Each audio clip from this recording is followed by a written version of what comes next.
And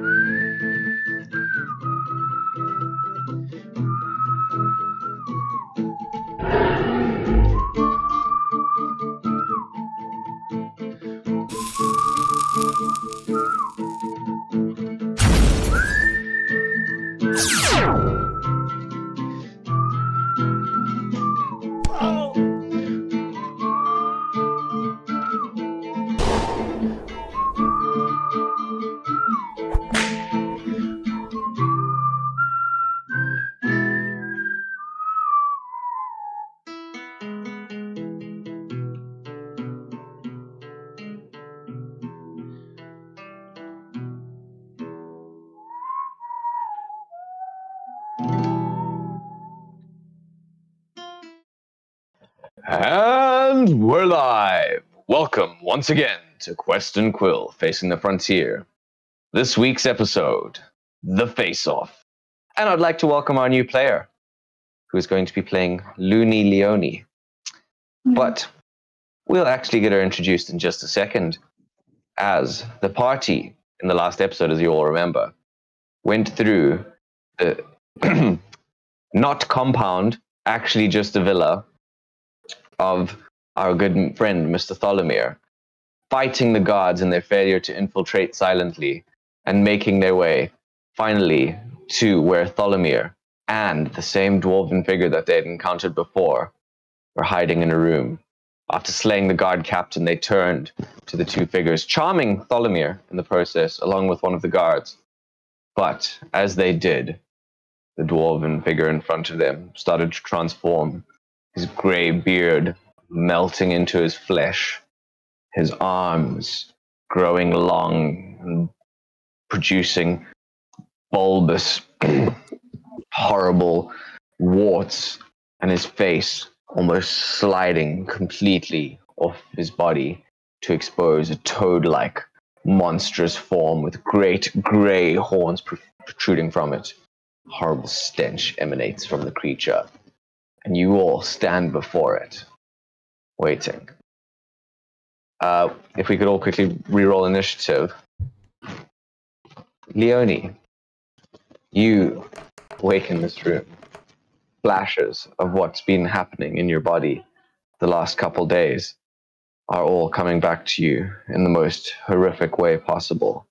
And now you find yourself in a trapdoor, knowing what you've recently done, knowing that you have been a prisoner in this place for, is it a day, is it 2, is it 3? They all seem to meld together. But behind the locked door in front of you, chaos.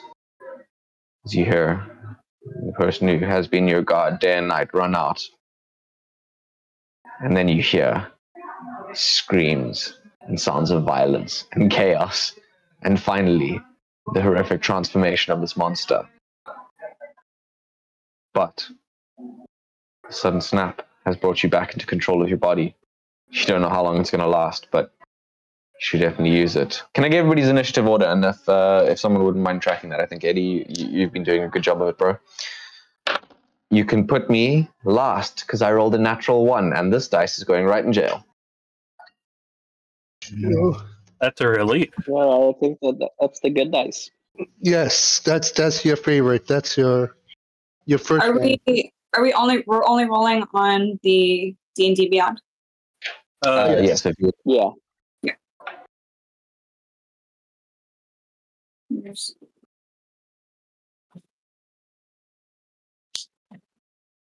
Yeah, D&D fan. We're always late. Yeah, I got a 4 for initiative. You got a 4. Okay, I blame me this time. Sorry. Start. Yeah, everybody blame John. It's his fault. It's all your fault, John. Sorry. It's okay. I'm the leader, so I'm allowed to. I beg to differ, John. According to Cult of the Lamb, you would lose followers for being a bad leader. That's a fun game. It is a fun game. We forgive you. So, can everybody give their initiative to Eddie? I got it. I went ahead and wrote it down. I got it. Yeah. As I think I want to give a moment to Leone to ponder what you're going to do, hearing that there's no longer God in the room in front of you that you can sense, and the sounds of chaos outside. And from there, you'll continue in initiative order from the top. But you have one free turn, effectively, while all the rest of this has been going on. I have one what? One free turn, one, not necessarily a turn, but there's been several rounds of combat that happened in the last session. Mhm. You have a moment to gather yourself and do what you'd like to do in the situation. Hearing the guard run out of the room and hearing, the violence that seemingly took place on the other side of the door. Okay. So, but she pretty much wakes up seeing the guard leave the room. No, you can hear that from the other side of the door. Like you hear the door opening, slams open. What the hell's going on over here? Running out, screams, violence, chaos, smashing, crashing, screaming, death. You hear at least one squeal of "Ah!" before Aslan cuts it short. Okay, so let's see. The room around you, you seem to have a simple but comfortable bed. The rest of the room is rather empty except for the door in front of you, and on the end of the bed, on like a small side platform, seems to be the tray that had your dinner before, from the night before, with a knife and fork on it. It's if indeed this is a cell, it's definitely the most comfortable cell in Baygate. Okay. All right, so Leonie. Oh my god, where am I? Shit, it happened again. Not again. And she's like running around the room. Just getting like a feel for the room. And then crash lands in the middle of the room. I need to, yes, that's what I need to do. Shut up. That's what I need to do. I'm going to do that. So she's going to cast protection from evil Okay. on herself. She takes out her holy water and powdered silver, iron. She puts the silver powder in a circle around her, and then she just like sprinkles the holy water all over herself. And she, I can't zoom out. It's like this. Sits crisscross applesauce. He goes, please, Earth Mother, please protect me from whatever the fuck is outside. Thank you. And she casts a rock. Okay. That's what she's doing for the next 10 minutes. It's right? Is that how it works? If it is Evil is an 10 action, I believe. Yeah. Yeah, I don't think it's a ritual unless you're casting it as a ritual. If you're casting as a ritual, it'll be 10 minutes. If you're using spell slot, it'll just be a turn. It should Okay, be yeah. instantaneous. Yeah, I'm just using a spell slot. Yeah. So that's your turn. Who's at the top of the initiative? Aslan. Aslan, you're up. The last thing you did was turn this guard upside down and into bits in front of you. Before you lies him and the now slaughtered guard captain. Down the hallway, there is the guard that seems to have been friendly, but behind you, you can also hear more approaching.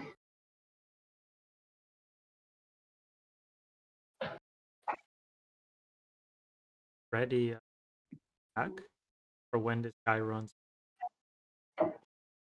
If I'm not mistaken, you are raging, and that will have continued. Not enough time has passed, and So I can just ready attack. yeah. I'll just high ground and prepare for charging. Okay, good to know. Quick turn.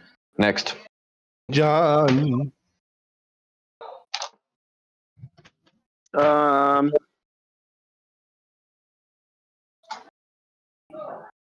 Is John able to step into the corridor and shoot past Havel and Saul to strike the frog creature? I don't think John has even seen the frog creature at this point, hey?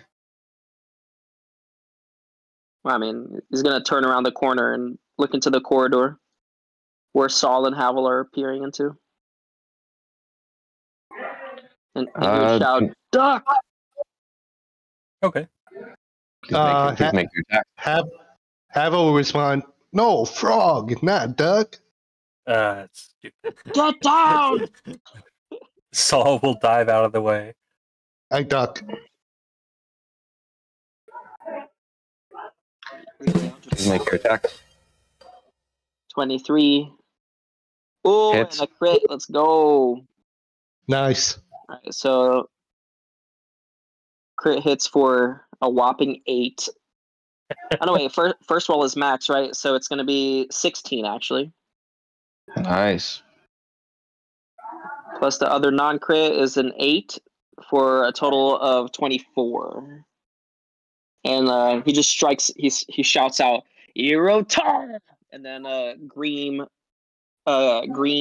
beams with black specks shoot from his eyeballs and strike the frog creature center mass. And then he ducks back into the room from which he was before, his eyes smoldering. For a total of what, That's his sorry? turn. 24 force damage. Nice, good hit. Up next. Oh yeah, that's his turn.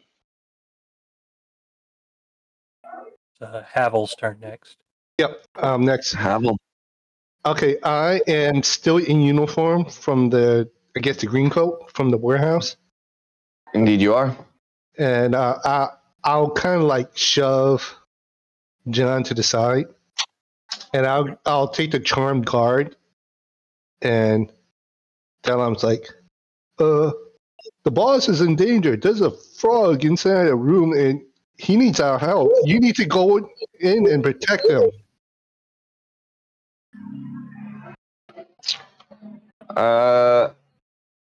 Okay. You can make a persuasion roll, a deception roll. What I will say to you is that I'm pretty sure charmed person means specifically says the creature will not run into harm's way. No, I don't think he goes into. He won't attack his own friends. Yeah, but it makes the person view you as like a friendly entity, and if you put it in danger, it will no longer view you as a friendly. Yes. Yeah. But the thing is that he's doing his job, so Yeah. I'm backing on the fact that he's doing his He's job. making a deception check.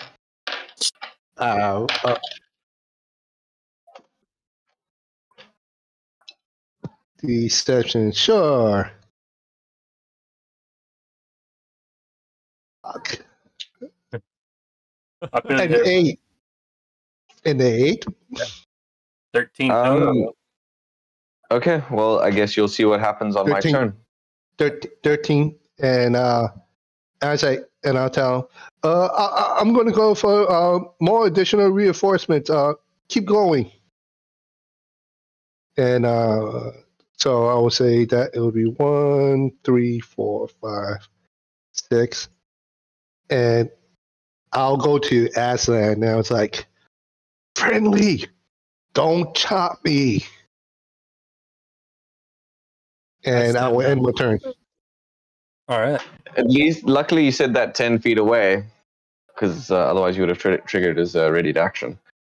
That means up next. It's my turn. Yes. Saul. All right. So Saul is going to launch into I'm saying flurry of blows, but not the mechanic. He's just punching this guy to the south of him rapidly. I already made my rolls. I assume a 9 will not hit. No, it does not. What about 13? No, it does not. A 16 will hit though, surely. No, it does not. Really? On these little guys? Wow. The guards? In You're hitting case the you guard. did not notice, the guards are wearing metal-plated armor with spikes and chains and rivets. Okay. I thought these guys were the guys in leather armor. My bad. No big deal. I'm a little bummed out because I got max damage on all my rolls. But that's okay. No, I'm afraid not. I'm afraid they're all pretty heavily armored. Okay, that's fine. The black ones, anyway. Realizing that I'm in a bad position and that my friends, I look behind me and all of my friends are nowhere to be seen, I'm going to take 5 steps back. That's a reasonable action. Yeah. I guess next up is Leonie. Let's not forget that John and Aslan are still flying. By the way. Yeah. Good remembering. Yeah. Next up is Leonie then. Okay, Yep. so she was in the middle of the room. Okay, so Leonie is going to. Oh, that's right. That's what I wanted to ask. So, when was the last time she had her special drink? It would have been more than 24 hours ago. You do indeed need to make a Constitution saving throw, if I'm not mistaken. Yeah. So let me see. Becomes extremely claustrophobic. Yeah, it's not until I come in contact with another creature, but I do get a claustrophobic. So, okay, I need to get the fuck out of this room. Yep. She runs out of the room. Cool. Take that. You hit the door. The door is still locked. Door's still locked. Great. She basically runs into the door. Fuck. Okay. Please make an attack. Well, I mean, like, Make a strength roll. I don't mean as like an attack. She runs in the door, but like running to get out. Huh? In frustration. Understood. Yeah. Yeah. Okay. So do I have? Wow. So I have the mending cantrip, but there's no unlock doors cantrip. Like, why is this not Harry Potter level all the way?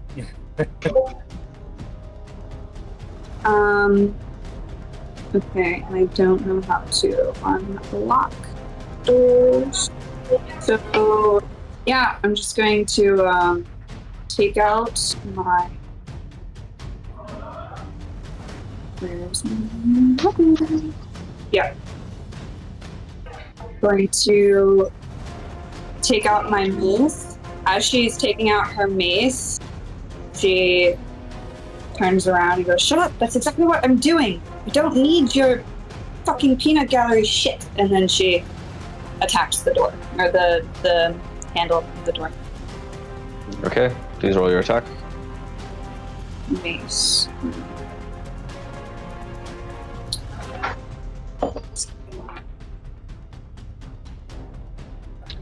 By the way, if it's loud and you guys can hear the noises from outside, please do say.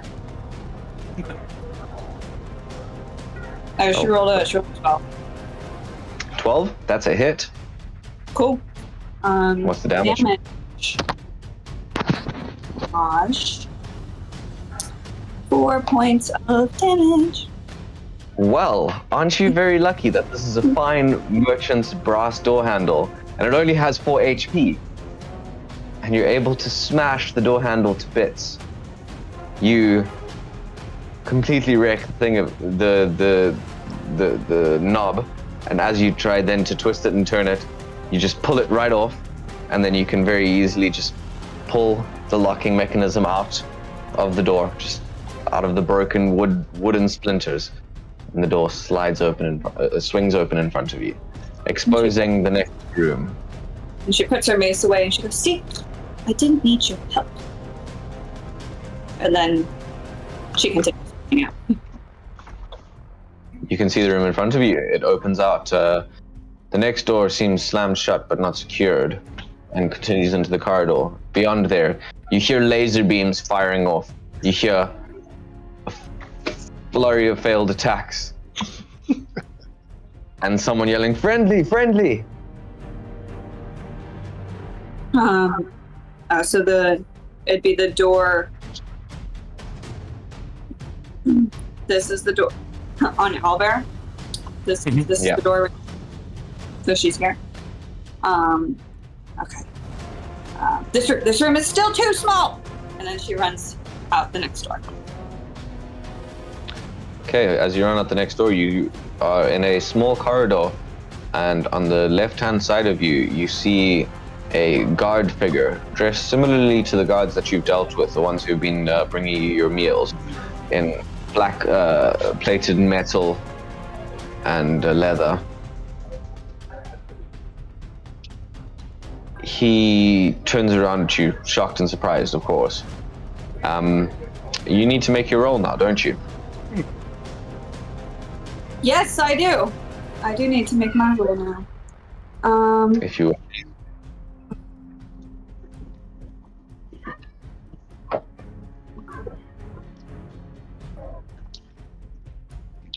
Oh, I missed something. Okay, that's... Oh, a tight space. We haven't been in it. So, but wait, now we're in a corridor? Yeah, Yeah. Okay, so now we're in a... Would you consider that a tight space? definitely. Yeah, okay, so that's... Okay, so I need to make a charisma saving throw, and then also the attack. Yeah, you need to make an attack first of all against this creature, and then a charisma saving throw. Okay, so she does not have her mace currently in her hand, so it would be an unarmed strike. You took your mace off to strike the door. You do have your mace equipped. I put it back. Yeah, she put it back. I put it back. She did declare that. Okay. I believe you. Yeah, it's an unarmed strike. Okay. Damn it! It was so close to 17. I rolled over to 3. Alright, I got... You rolled what? Huh? That's 7. What was it total, sorry? A 7. 7. As you just strike out It's the... a good thing. I just I see him and I scream and I go ah! And manage not to strike the charmed guard. Nope. Oh wow, that's the one who's charmed. That's funny. Okay, and so now From there you need to make your saving throw, and if you fail you become frightened and take 2d4 bludgeoning damage. okay, so and it's Let me just remind you, these are self-imposed. what's that? These are self-imposed. Yeah. Bludgeoning damage, or she just starts punching herself in the face? I guess you'll find out if she fails the throw, won't you? Yes. Oh yeah, that's right. It'll be okay. I was like, wait, it's not here that I would, but the reason I'm taking that is because of that. Okay. What was your charisma saving throw? Okay, so it has to be under 17 or over 17.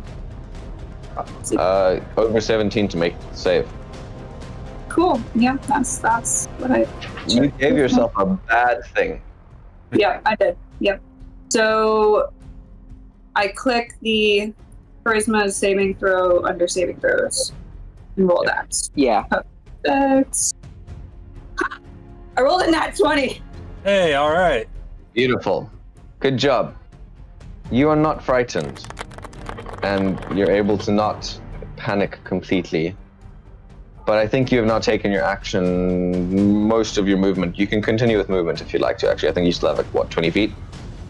Yeah, well, I've got this person in front of me, and then there's another person on the other side too? Yeah, he's on the ground in a fugue state. It's really unclear whether he's dead or not. Effectively, what you can see is a guard captain on the ground in a bloody puddle. A guard on the right-hand side of you that you just tried to strike, who seems to have a stupid little grin on his face, like... And a guard in a green cloak on the right-hand side of you, who's yelling, "Friendly, friendly!" at someone down the hall that you don't quite have a view of. Who's past the guard who's smiling? That's the guard in the green cloak. No. She's talking about Saul. Yeah. Yeah, you No. Oh, You would see on the other side of the guard that's smiling. Sol? So I'll Yeah, just you- wave friendly. No. That's the guard in the green cloak. On the other side of the guard that's smiling, who's wearing black leather spikes and metal plates, you would see, if you'd like to introduce yourself, Sol. yeah. Saul is he looks like a cowboy. He's got like a leather. He's got like a brown coat, ragged coat, and he's backing up out of the room and kind of glancing behind him, and like you can see he clocks you and looks a little perplexed, but he seems mostly focused on what's going on in front of him. Okay. Well, she's going to, since one character is blocking her of getting through this tight space and the other one is lying dead on the floor, she's going to run over the one that's a bloody mess on the floor and go that way. You run into the back of the guard in the green cloak, who's waving his arms at a large leonine figure in front of him. On the floor between them seems to be another guard lying in a bloody puddle. And the guard in the green cloak is waving his arms at the leonine, yelling, "Friendly, friendly," but also seemingly not stepping too close. Okay, so I want to make sure where I put my characters is the right spot. Yep. Yeah, you're good. So next to me is Howell, who's waving. He's currently dressed as a green cloaked guard Okay. and waving at Aslan in front of him. Don't let the token fool you. He's in disguise. Okay, gotcha. But that looks like a guard. Mm-hmm. So I'm going to attack the guard. And by attack, I mean like push. She's trying to get through and get out. So she's gonna push. And say, "Excuse me." I think you've used your action already with your dead man strength to attack the guard, but you can try and shove it go past. Yeah. If you guys would like to roll a strength off, and Havel, you can use strength or acrobatics for the person behind you. Got it. Okay, so And then I think it will be my turn. It will be. Yes. what is it? Strength. I'm not feeling so good, guys. I got You're doing great. strength check. Yeah, you're right where you need to be. This is probably the best place the baddies. Probably the best place I could be right now. I mean, aside from maybe where Havel is, maybe. Leone, Amazing you guys had so much confidence, and then so quickly the confidence faded, huh? It's because I found out my key points are gone. I looked at my key What was points. the result of the strength roll? I got a 16 for the strength roll. Havel? I got a 9. Havel, you get shoved. I barrel through you like she's 5'3".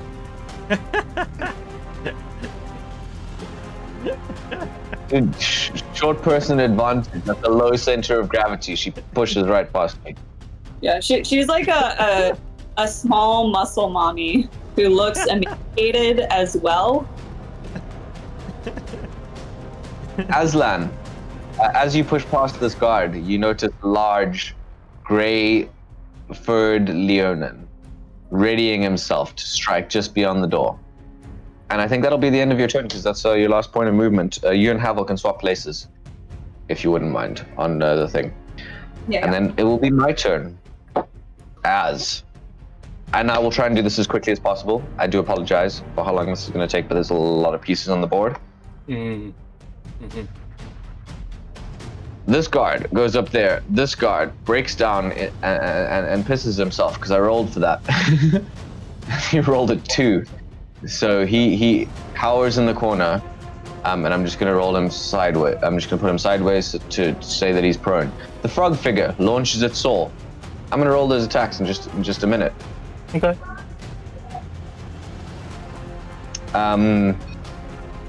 2 guards barrel through the door. The first one, right into Aslan's striking range. Aslan, would you like to roll your attacks, please? All 3 of them? Yeah. 20. Second is 17. All hit. AC is 18. Crap. Axe will shoulder pad of the 10 damage. That's a decent hit. That's still a decent hit. other attacks just bounce off. Yeah, you catch his spikes and his bits of padding. They're dressed like Mad Max characters, effectively. He's hit. Where is Furiosa? Where is Furiosa? Up the stairs, a guard comes barreling out, slams into his friend, comes behind Havel, looks at him confused, makes an investigation check, discerns that this green cloak is like not what he seems, and just grabs you, Havel. He's going to make a grapple check. I need you to give me a athletics or acrobatic throw to save. You're trying to beat 16. Meanwhile, Saul, where you are, this creature launches at you, making 3 attacks. Okay. 2 with its horrific long clawed limbs. Cool. That's a miss. That's a hit. And 1 with its horrendous frog mouth as it bites at you. That is a 17. Does 17 hit you now? 17 misses me. 17 misses you. Good on you, bro. So that's only 1 hit. Sorry, I'm looking for my dice. For a grand total of 9 damage. That wasn't a bad roll. That wasn't a great roll. 9 slashing damage as this creature's arm just strikes out at you. Tholomir, meanwhile, in the background, shakes and quivers. And as he does, I need Saul and... It's actually just Saul, that guard, and that guard. So just Saul. Could you make me a wisdom saving throw as well? At the 26. 26 saves, okay. I can't remember the last time I failed a wisdom saving throw. Then the last thing I have to do is... Havel, what was your grapple? Okay, 2 things. Grapple was in 17, so I passed it. Passed it, yes.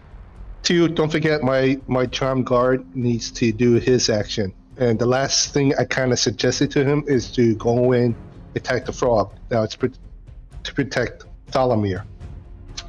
Yeah, that deception check did not work. He's gonna run away. Okay.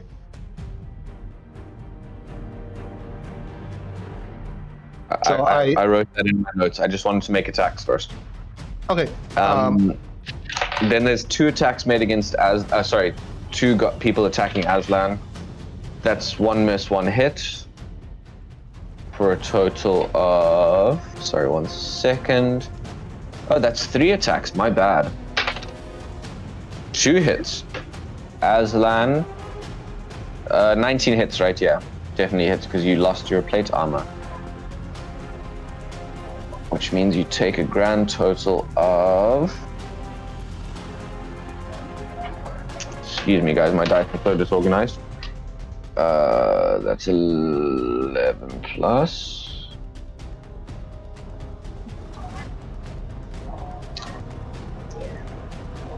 Sorry, 1 second. You take 9 slashing damage and 11 necrotic damage from the first hit.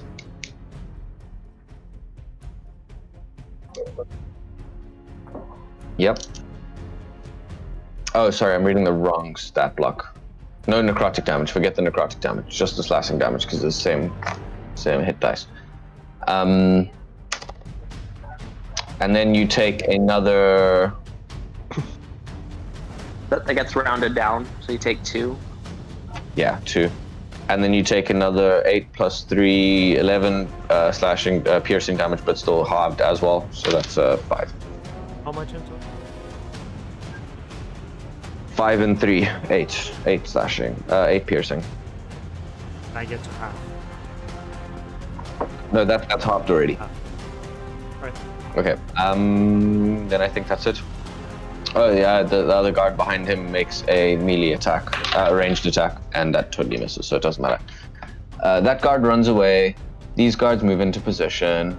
This guard moves downstairs. Over here. I think that's all of them.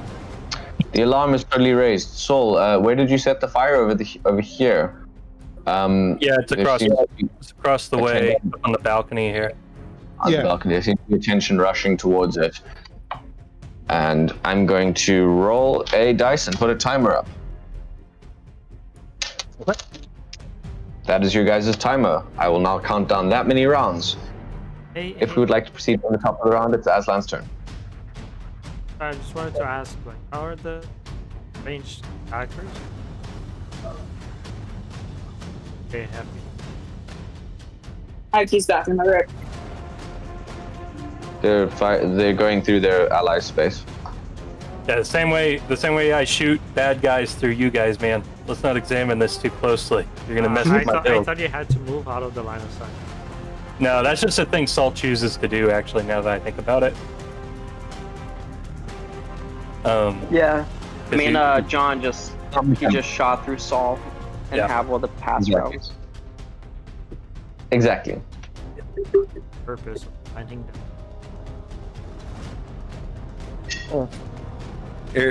Bows and arrows are revolutionized warfare, my guy. Yeah, and it also means that only a certain amount of them can get through. Yeah. Now you're doing God's good work down there. You keep it up. It's your turn, bro. What are you doing?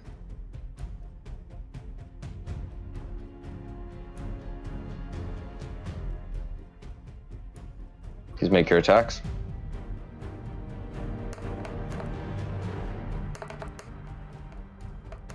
Hit. Hit. Miss. 2 hits. First attack does 10 damage, second one does 7. 21, that's a good turn. Nicely done. He's looking really messed up.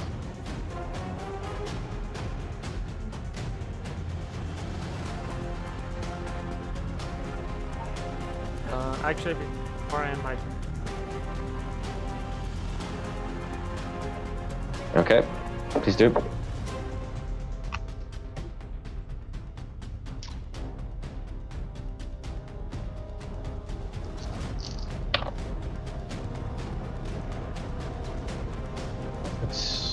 Two of them make it. I'm sorry.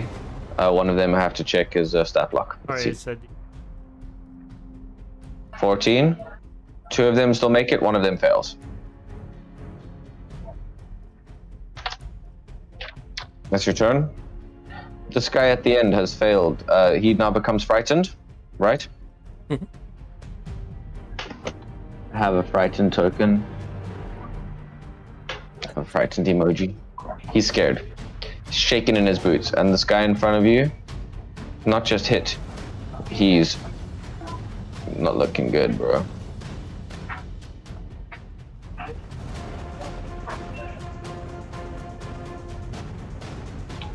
He's looking really messed up. DM, quick Yes? question. The guy that's in front of Aslan, did he make it or he did not make it?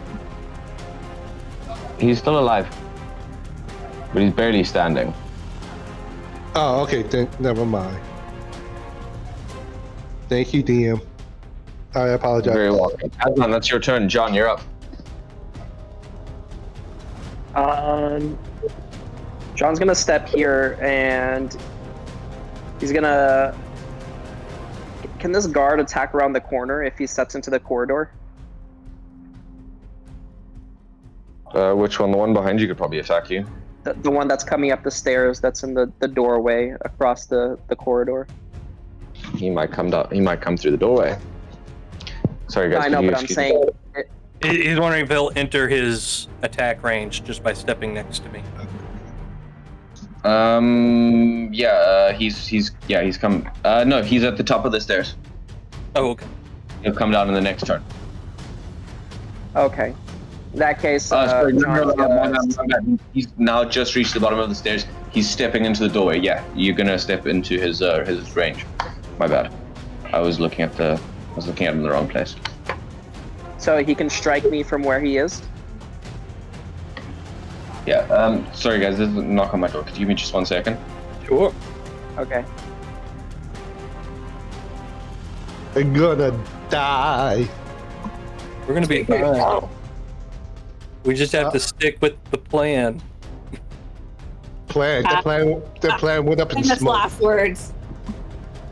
I think the now that Nick is not here and I can metagame, I think the plan was for Havel to dimension door the guy we need out of here, and then we were going to scatter to the four winds. It's not that easy. Just in case anybody forgot. Yeah, but the thing is that Who charms Tholomir? That's what I want to know. I can't remember. I think that was Havel, wasn't it? Yeah. no, Was that John? It wasn't John. Well, then it had to have been Havel. no, because I still Yeah, had the but- guard charmed. I can't charm a second person the second time, right? But then the guard stopped being charmed whenever You you charmed didn't it, 'cause charm nobody him, else you returned it. persuaded him. That's why, though. Oh, that's what it is.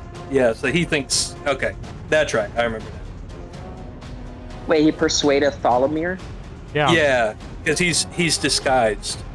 Yeah, Pretending to be a guard, and he's like, come with me. come over me if you want to live.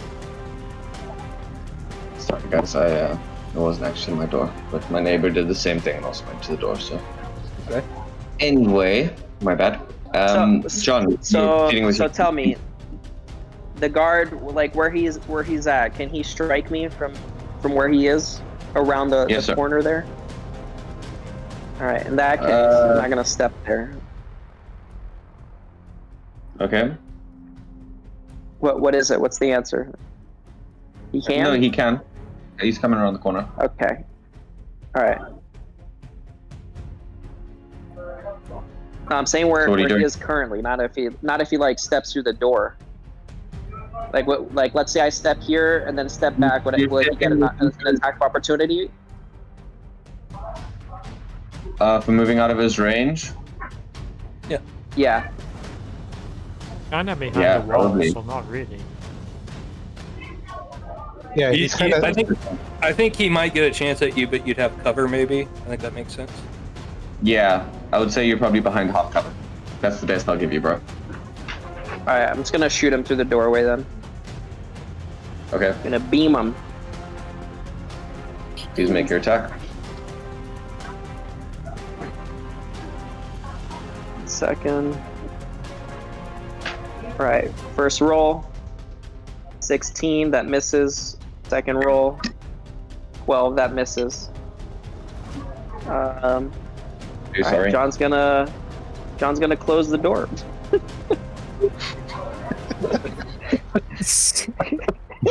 Okay then. Are there any windows in the little study that he's in? He's just gonna Yeah. bail on us, man. These Man. three sides of the room are windows leading to the outside. In the north. All right, cool. John's gonna cover his head and he's gonna fly out through the window, smashing it. Okay then. So yeah, he does that, and then he looks for other windows on the other side here, like where the other guard is. Yeah, you see windows on the other side of the building. You see a guard cowering through one of them. You Is the see on door the open? upstairs. Does he have line of sight to the frog? No, that guard has slammed the door behind him. He did the same thing as you. Okay, cool. All right, so John's gonna place himself here, and Okay. and that's his turn. Havel, you're up. Guys, let's try and keep the turns rolling. Yeah. Okay, as Howell gets shoved, he turns around. Leone, how tall are you again? You're 5 something? 5'3". So Howell being sick, he turns around, he's like, looks at you and like, who the hell are you? Oh, the one that just pushed past you? Yeah, whatever. You friend of no, let me get into the character. You friend of foe. Oh, okay, we're speaking character. She just looks frantically back and forth between you and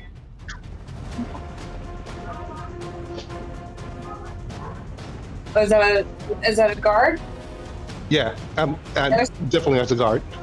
Okay, on the other side of the guard is But your cloak is different, right? You have a green cloak or something? Yeah.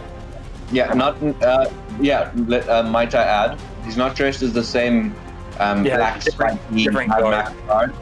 He's dressed as a green cloaked green guard. okay. She goes,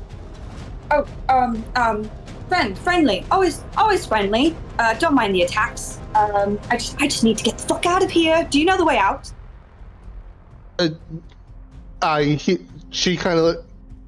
He kind of shoves you. He's like that away. He's like not even looking at you anymore. Just go that way. You look in fight between Aslan and the guards.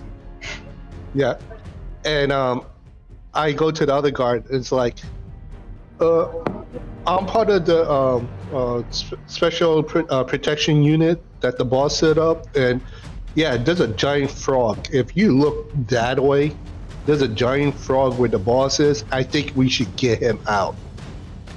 Please make a deception roll.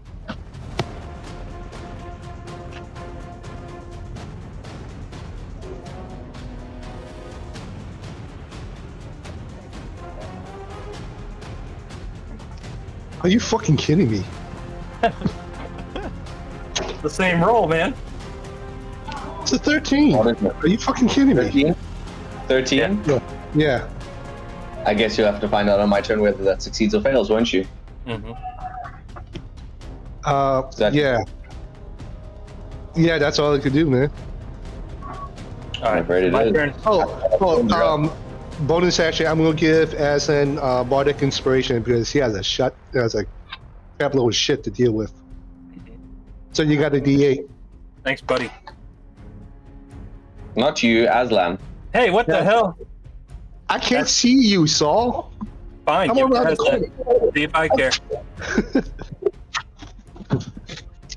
Just me against the world, like always. I'm trying to get there. There's a big ass guard in front of me.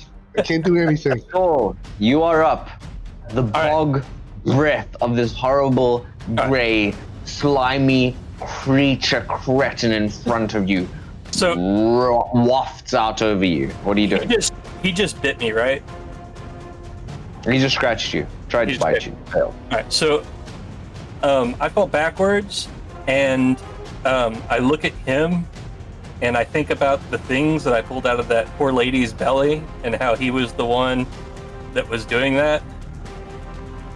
And I reach into my pouch and get the herbs that I'd set aside. Oh. For that kills parasites and the offspring that I presume is of this thing, or at least Saul believes it is. And I'm going to make an attack trying to shove that into his gullet. Okay, you're trying to shove that down his throat. Yep. Okay. And I already rolled an attack roll. I got a 22. That definitely hits. Okay. So if we do the unarmed damage, that'd be 7. If the stuff that maybe killed his babies, I'm hoping those are his babies. If that does any other poison damage to him, that'd be dope. I think I failed that save as well. So what I will say is he is poisoned. Okay, cool. Can I do any more attacks, or is that just considered one? That's one attack. You still have as many attacks as you have. Okay. I assume a 9 misses. Misses for sure. But 19, does that hit? Yeah, that hits. Okay, then he does maximum damage. I think he punches him in the mouth and shoves this down his gullet, and then with his other arm he does 2 quick punches. One slips off and the other one just finds purchase in his gut, his little toad belly, for 10 damage. For a total of 10 or what? For a total of 10 damage, yeah. So it's 17 with both the hits plus poison. 17 plus the poison. Good Yep. to know. And that's my turn. That would make this. Okay. That's your turn. Leonie, you are up. You now have this interaction. He has pointed to the Leonin in front of you. Wait, that's the way out. It was Seems to be. the way that I was headed. So I'm going to continue. Continue with my barrel through, but I guess first I have to make an attack roll, and then the saving throw. If you wouldn't mind. Saving throw 4. That's what I was wondering. So I'm still in a tight space. Yeah, but I think making you. I'll make you make that. I feel like one. we already passed the save. Yeah. Yeah, We're I'm gonna not be going rolling to make that constantly every otherwise. turn. Yeah, not Okay. every turn. And then what about the so it's to make an attack against any creature that comes within 5 feet. So I think that I still have to do that, right? Yep. Yeah. Okay. So we'll make an unarmed attack.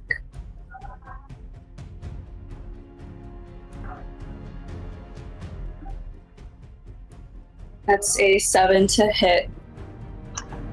I don't think that hits you, Havel, does it? A7? No. No. It's not Havel. It's the guard next to Aslan.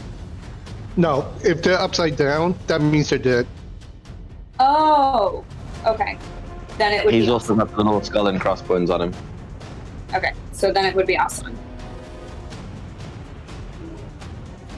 So The guy that's fighting your captors. yes, Yeah. Yeah. I think that's fair. Yeah. Considering Yeah. she doesn't know what's going on. Yeah. So Seven definitely Right. misses as you strike out at the large Leonin in front of you. okay, and so she goes, "Sorry about that. Can you move?" And then can I do the same thing as before? Can I still do like a push through strength check to get by? You could try. There's also windows on either side of you. Are you desperate enough to jump through windows? Well, I'll look out the window first and see how high up are we. It seems to be a 10-foot drop and then a docks below you with a roof that might only be 5 foot if you can get past Aslan. Nope. Oh wait, Aslan is looking on it. Might I also add that this is slightly calming to you, definitely. Yeah, I remembered that. But also, I was wondering how this is going to come into play. Okay. Forget what I said. Scratch that. Oh, I'm so sorry, sir. I'm so sorry. I didn't mean to attack you. Do you need any help? I need help, but do you need any help?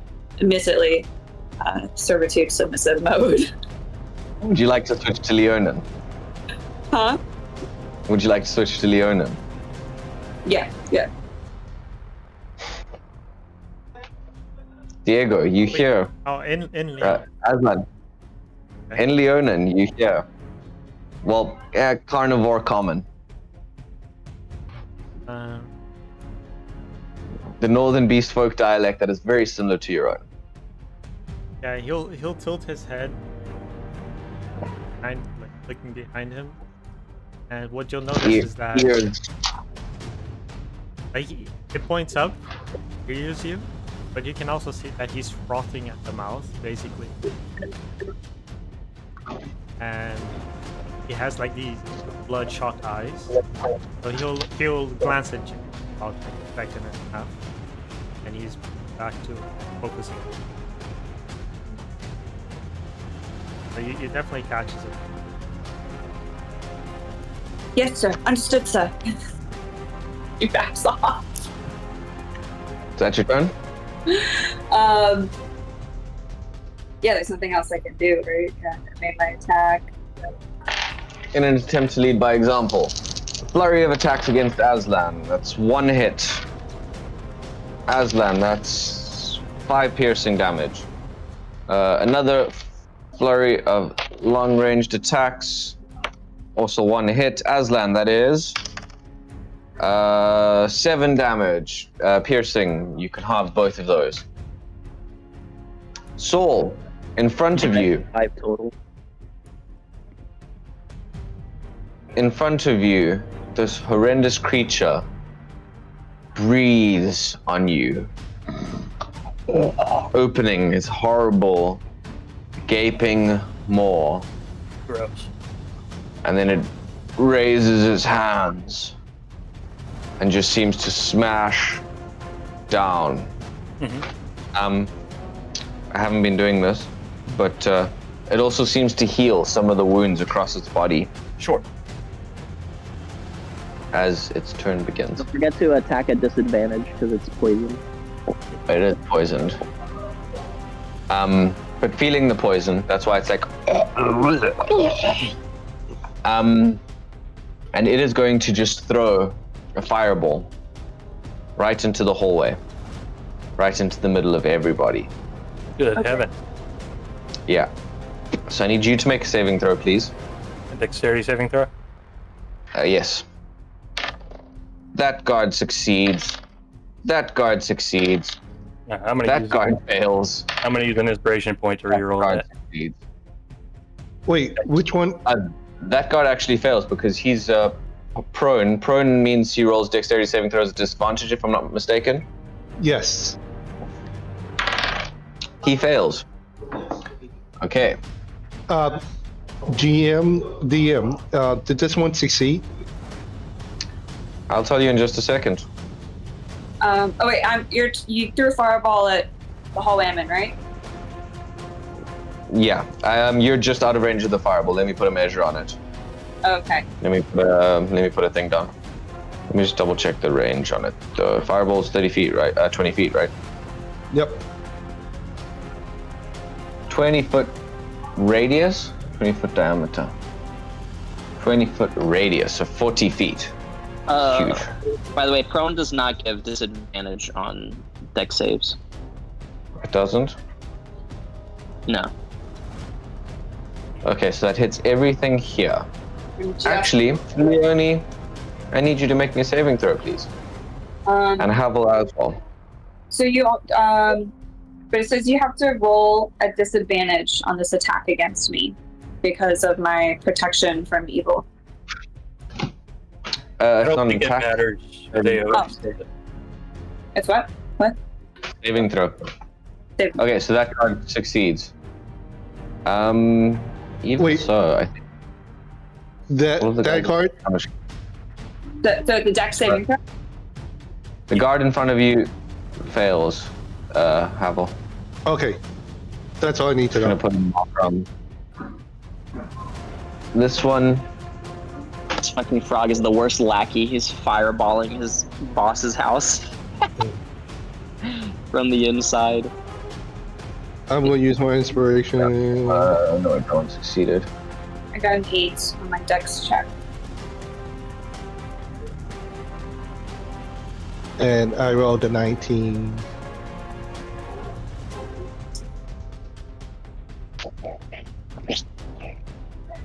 You rolled 19, that's a success. Sorry, Leonie, you failed. Yeah, I rolled 8. That indeed is a failure, so let me roll my damage then. Wait, says the target has advantage on any new saving throw against the relevant. So do I roll saving throw at advantage for this? Does it say so? For protection from evil. Let me double check. I mean, that sounds feasible to me. Yeah, because I'm like, Could be But possible. it depends if the creature is one of those creatures that protection from evil works on. yeah. So is it Is it an aberration, celestial, elemental, fae, fiend, or undead? Yes, it is. Okay, so then, yeah, I roll saving throw at advantage. Anybody who failed, you can take a total of 23 fire I still damage. fail. Yeah, sorry. Damn. 23 fire damage. As everything is suddenly engulfed. All Saul, of that Saul fills has the- evasion and somehow takes 0 damage. You gotta love monks. He does like a backhand spring. Okay. Good to know. Anybody who succeeded can take half of that, of course. One, two, three, And that will be dissipated at the end of the next turn. These two guards get the hell out of there. They're just running for their lives, both on fire. This one's on fire. They all try and get the hell out of Dodge. Everybody is fleeing at this point. Azan gets hit by those attacks. This guard gets hit by these attacks.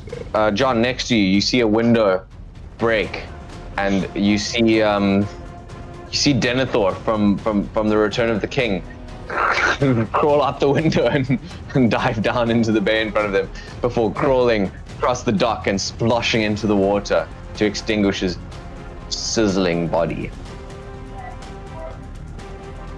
Nice. Somehow that guy succeeds, but he's still flamed and he's still hurt. And put the marker on him. Is the door open now? After the fire, did it blow the door open? Yeah, no, sure. The fire. To the north of the frog. Alright, sweet. And with that, Aslan, it's your turn. Aslan is attacking this guy. I'm with him. Okay. This guy's frightened as well here, anyway. 6.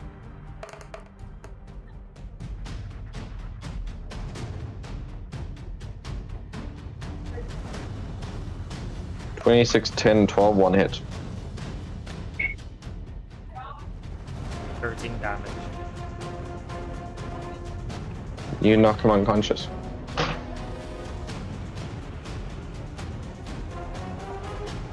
Cool. If everybody could be so short and sweet, including me. John, you're up. John's gonna Homelander float over here. And he's gonna shoot through the busted window, targeting the frog creature, the frog-like creature, with his eye beams. Please roll your attack. First attack 23, second attack 23. 2 hits. That's 13 force damage plus 11, so 24 force damage total. Is it still alive? 24 force damage. Doesn't even seem to be completely bloodied. Yeah, 24 force damage total. Doesn't even seem then to be bloodied. he's gonna not even bloodied yet. Oh shit. Okay. And then I think he's gonna fly up and then just land on the roof, Okay. and then that'll be his turn. What you see looking through the window is Tholomir's clothes seem to be engulfed in the specklings of the sparks and embers of this flame. And his face also seems to be changing. And then you float away. Sorry, I forgot to mention that. Aslan, you're up. No? Huh? Me, it's my turn. It's my turn. Oh, sorry. I looked at the wrong thing. John, Havel, you're up. John is with all the events that just happened, getting pushed by this tiny little girl, getting fireballed, almost getting choked out by one of the guards, grappled. Yeah, it's like a temporary PTSD moment from his childhood back in the farm. He comes around the corner knowing that no one else in this group could do that. Goes around the corner, looks at the frog. He's going to start casting Distant Whisper at the highest level, at 4th level. I need a wisdom saving throw from the frog. And what are you saying? I was like, you killed my mama. I'm going to have to hurt you. Creature, you're a motherfucker. You damn evil slayer. Unfortunately, I just rolled a natural 20. Kid, now Silvery Bob. Yes, of course, Silvery Barbs. Yeah, I was waiting for it. And guys, I'm gonna move my camera for this one because I have to. Bullshit. Wow. Straight Can to you guys dice see? jail. Can you guys see? You have to put that away. No, I don't. It's too powerful. I don't. Guys, Natural why are you one. guys racing? Oh, That's a it's nat a 1. One. Oh, That's so a what? nat 1 from a Take nat it on 20 to a nat 1 on. That was the best Silvery Bobs. That was the best return of investment you ever got on that Silvery Bobs, my guy. I'm just saying. Freaking God. I thought you'd say you couldn't tell to that 20. I'm sorry. So it's going to be. Just so you guys know I don't lie. I had to reveal that on camera. Thank you, DM. I appreciate that. And that will be 6. Wow. 50% is ones and 13 points of damage. And 15? Saul. Yeah, 1-3. Okay, 13. the creature staggers. Body seemed to be encrusted in wounds and damage. And I get up to Saul and it's like, I put my hand on Saul's back and it's like, I can't help it. It's a tick, man. And I grabbed Saul by his shoulder and I whisper in his ear, it's like, I ain't talking about you, old man. I'm talking about that frog. And I squeeze his shoulder like in a reassuring sense. And you getting the advantage. the advantage. Hell yeah. I know how my turn's gonna go. Good turn. Abel, are you The done? snare whispers the frog has to move away, right? And Saul can get an attack of opportunity. Is that oh wait, immediately, right? It has to use its reaction. You're right, thanks for reminding me. It's not on its next turn. It has to use its reaction to immediately move away. Yes. It has to take its full movement, so it's going to move here to this corner nook of the room up against the window. So you do indeed get an attack of opportunity. Okay. I'll go ahead and take advantage of that then. I'm gonna lash out at it. For 22, Hits. and takes 5 points of damage. Nice. Creature, you crack it on the back of its ugly head as it tries to stammer away from these horrible whispers in its mind. Right. Is it my turn? Indeed it is. Okay. Saul is going to look at Havel gratefully and say, grab the elf. I'm going to finish this thing. And then I am going to take out my rifle because I assume since the fireball just went off, people are going to be rushing here anyway. I'm going to use the Silvery Barb's advantage to get a total of 15 to hit. Does that hit the frog? 15. Yeah.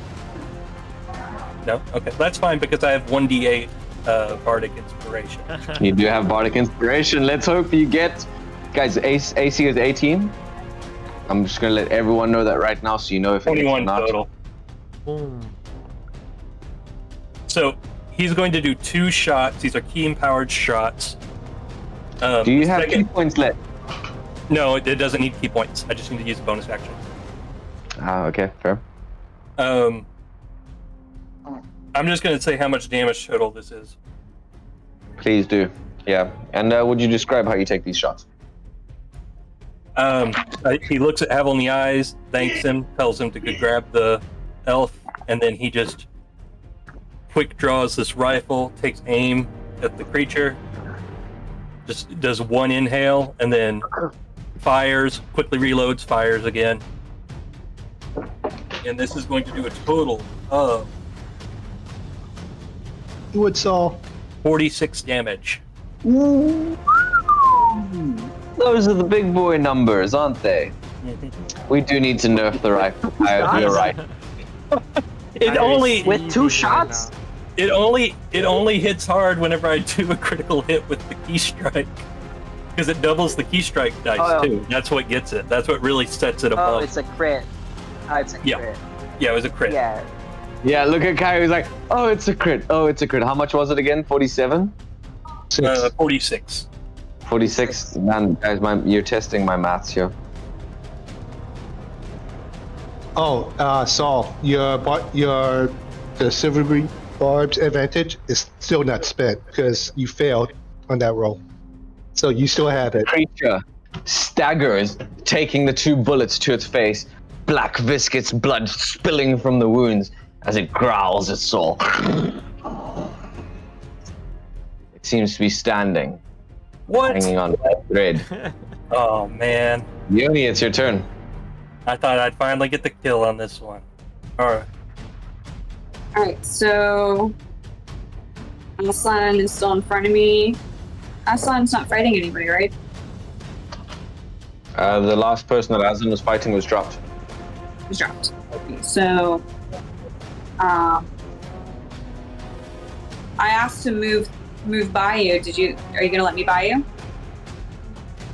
Yeah, but there's still one more guy, right? Green cloak, right? On the other side? Yeah, there's Okay. one more guard, I think, there. That's fine. I'm still gonna, if you let me through, I'm gonna go through. First though, just a glutton for punishment. When I caught fire, did my flask oil in my backpack also explode? No, because it is equipped and on your person. So therefore it didn't catch fire. 5e rules, everybody, not me. Okay. Perfect. Okay, so yeah, so How am I not correct that that's how that works? Yeah, no, your worn stuff is safe. Okay. Yeah, if you're wearing it and it's on your persons, then yeah, it doesn't catch fire. See, in second edition, that screwed me every single time. Don't carry lamp oil, understood. Yeah. So what are you doing? Let's do this. I moved past Aslan, I think and if there's another guard there, you probably won't. We'll try to not. yeah. I'm gonna end up attacking the guard. By the way, Dione, you need to do a concentration check. So it's a Constitution saving throw.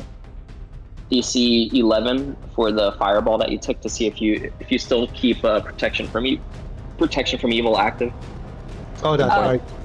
So would I roll for that? Which one? Contract. Constitution saving throw. Constitution saving throw. You need a hit of 11 or higher. Okay, I passed. I got an 18. Nice. Okay, so I saw the protection from evil, and yeah, so I wildly swing at the guard in front of me. Like I started to say, excuse. Oh, sorry. I got it. Yeah. She throws a punch. Okay, so unarmed strike. And I got a 12. Don't think that hits. Okay, do you need bonus actions? Not that would take away my spell. So, okay, that's it. Then it is my turn. This creature, soul in front of you, staggers over to the high elf individual, wraps its clawed arms around him as the high elf individual grasps onto the gray, horrendous creature, muttering under his still slightly charmed thing, my brother. And you hear the creature get out a final croak of father before making a sign with its hands. And then casting plane shift. No! Duff. With disappear from existence. Man. That's a bummer.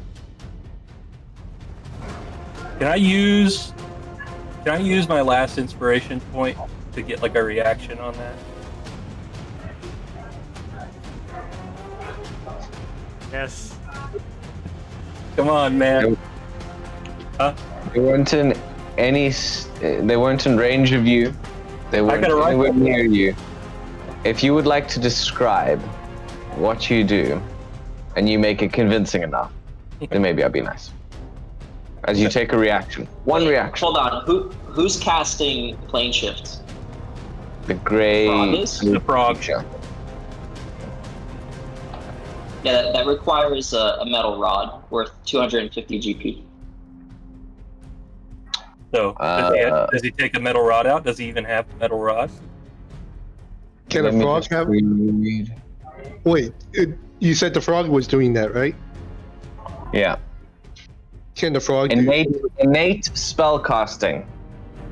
Don't think that requires components. I'm sorry. Okay, yeah, that's fair. Yeah. Okay, so for my reaction, I think it's seeing him approaching the wizard. And How about this? You can see the circle being created in front of you, right? Right. You can see the spell being cast. Uh-huh. You can become a willing creature that becomes part of the spell. Ooh. However, you don't know where the spell is going, and you don't know what it is exactly. See, that Do it, seems... Saul. Do it. See, like, I'm thinking about it, I'm like, Saul's a pretty smart guy. Like, Yeah, but how Saul magically probably wouldn't do knowledgeable this, is but Saul? Nathan wants to win.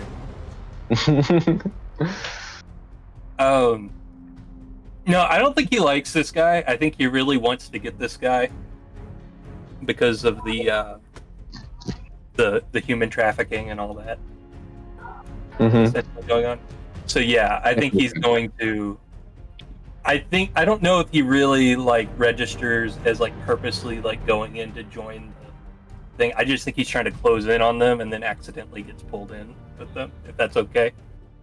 You go out to reach your hands to get involved embroiled in the combat. As you do, you blip. Okay, sounds good. Did I need to use an inspiration point for that maneuver? No, I'll let you do that. Just because I like it, it's fun. It's gonna keep the story rolling. It's even better for me. All right. With that though, the rest of the guards seem to be retreating, especially seeing this giant fireball go off. Some of them running down the stairs. You hear crashing of windows. Leonie, the guard in front of you, seems to stagger back. You can take an attack of opportunity if you'd like. And then he moves, dashes. A bunch of them dash, trying to get away. Some men dash upstairs. You notice the fire seems to be spreading above you guys. At this point, the situation is degenerating, to say the least. John, you're flying around outside. You can see through the window. Soul just entered into what seemed to be a bright, for a second, flash of pale light. Then Soul and the other two seem to be gone.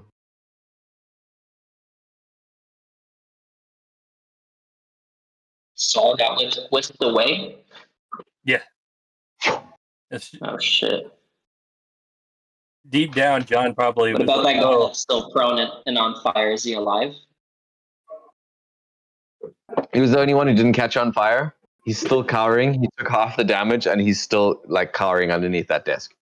He has not changed his position since the beginning of combat. I've been rolling for him every single turn. I promise, guys. I felt bad for this guy, but the frog monster messed him up. All right. So John is gonna float into the blasted window and the blasted door, and he's gonna look at the guard that's prone and cowering, and he's gonna say, with his eyes glowing green, he's gonna say, "Stay down." And then he's gonna float over to Havu and say, "Seems like we lost him. We'll have to rendezvous later. Let's get out of here. Where's my bag?" Yeah, I'm gonna have to agree, John. But I think I have an idea where they went. Aslan, technically you were next up in initiative, but there seems to be no initiative. What are you doing? Look behind him. Avalanche. Mm-hmm.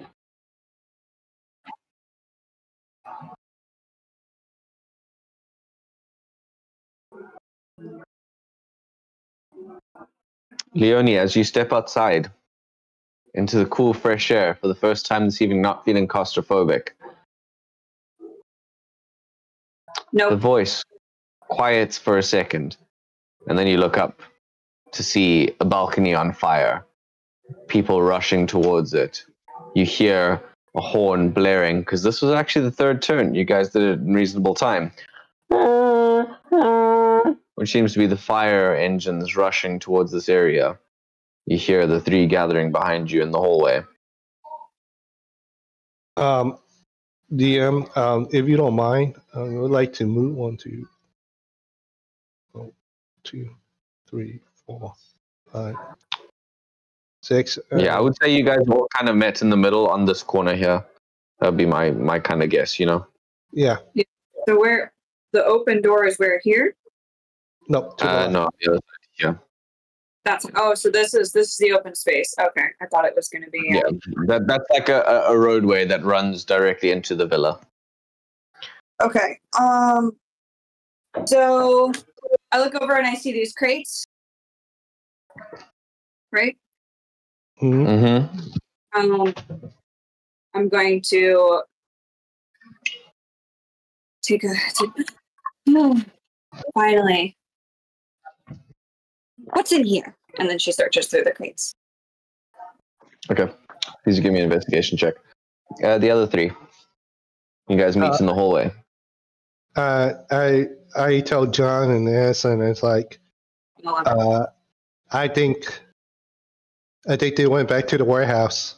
I think we should go back there and get Saul.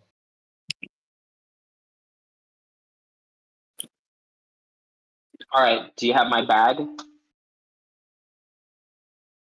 Your bag? Yes. My magic bag? Do you have it?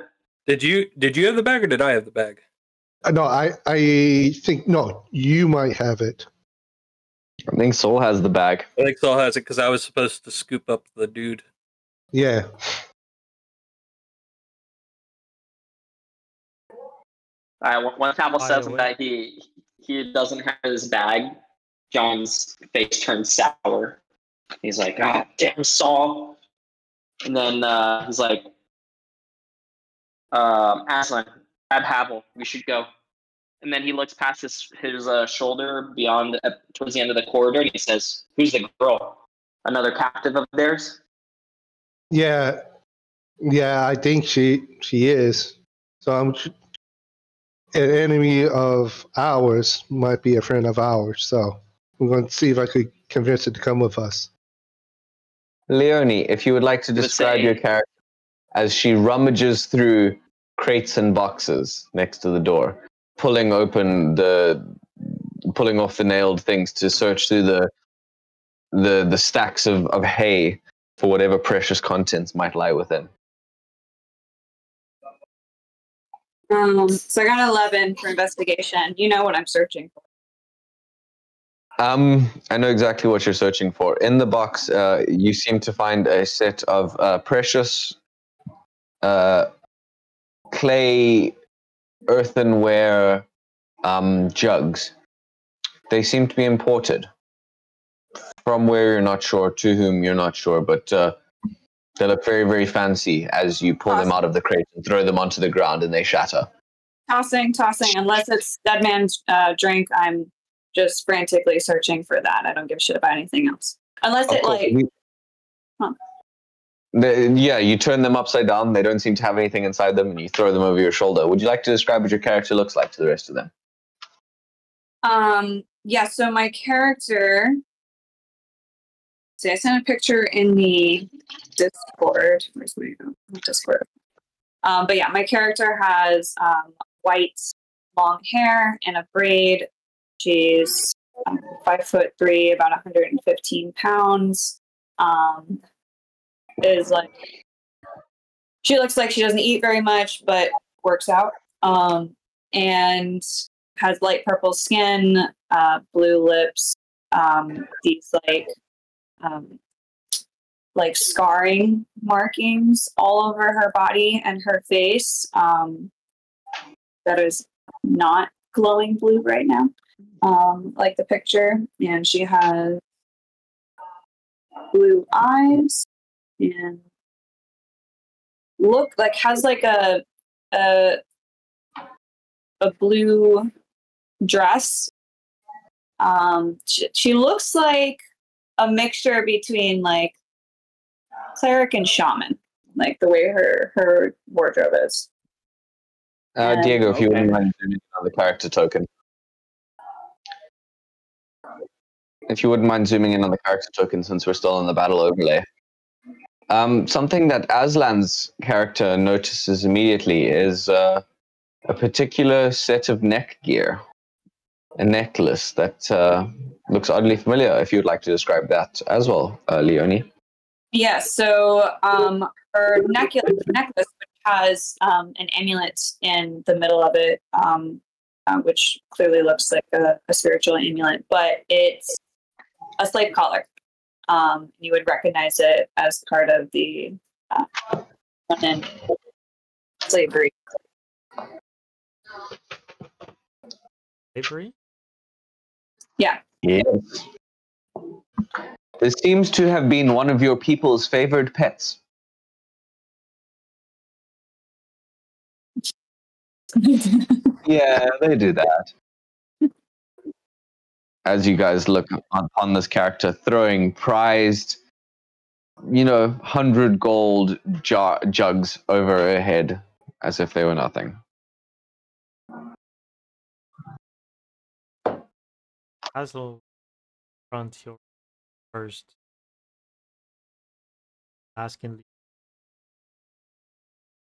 who are you?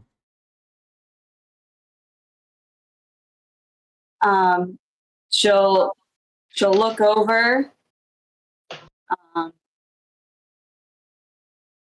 about to ignore, but then recatches herself as she sees that you're talking to her in Leonin.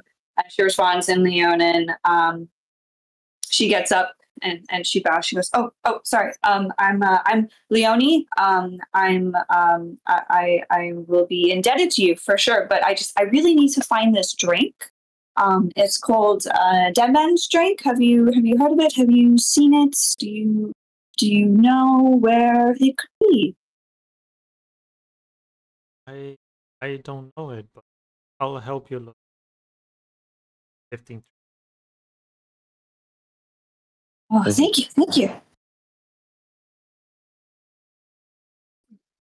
You guys continue hearing this. John floats out of the corridor.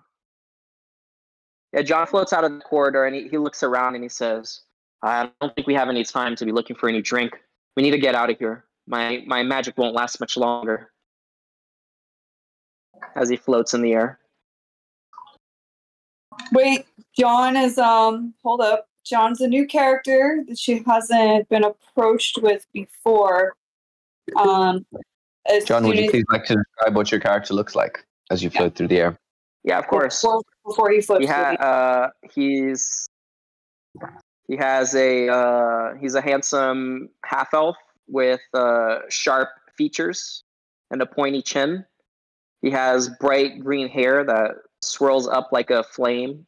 Kind of looks like the troll doll hair, you know. And he's wearing a fine heavy skinker leather coat with gold laminated buckles and studs, and he has crystalline purple glasses on himself with golden frames. And as of right now, he has a shimmering green silhouette around his body, along with Aslan, as he seems to be under the effect of some kind of magic. And there's a soft green glow from behind his glasses coming from his eyes. Cool. As soon as John gets within 5 feet of her, she attacks. Especially after you say we don't need to be looking for a death. She goes, peacock! She punches it. Or swings. She swings. So let me make an attack roll. Did you just say peacock? Poppycock. Oh, poppycock. Poppycock. Nay, I will hear nothing of it. Poppycock. I got an 11 to hit, so I'm sure I missed. As she strikes out at John, and he just floats slightly out of the way of the strike. Yeah, and she goes, "Oh, sorry, I didn't." And she goes back to searching.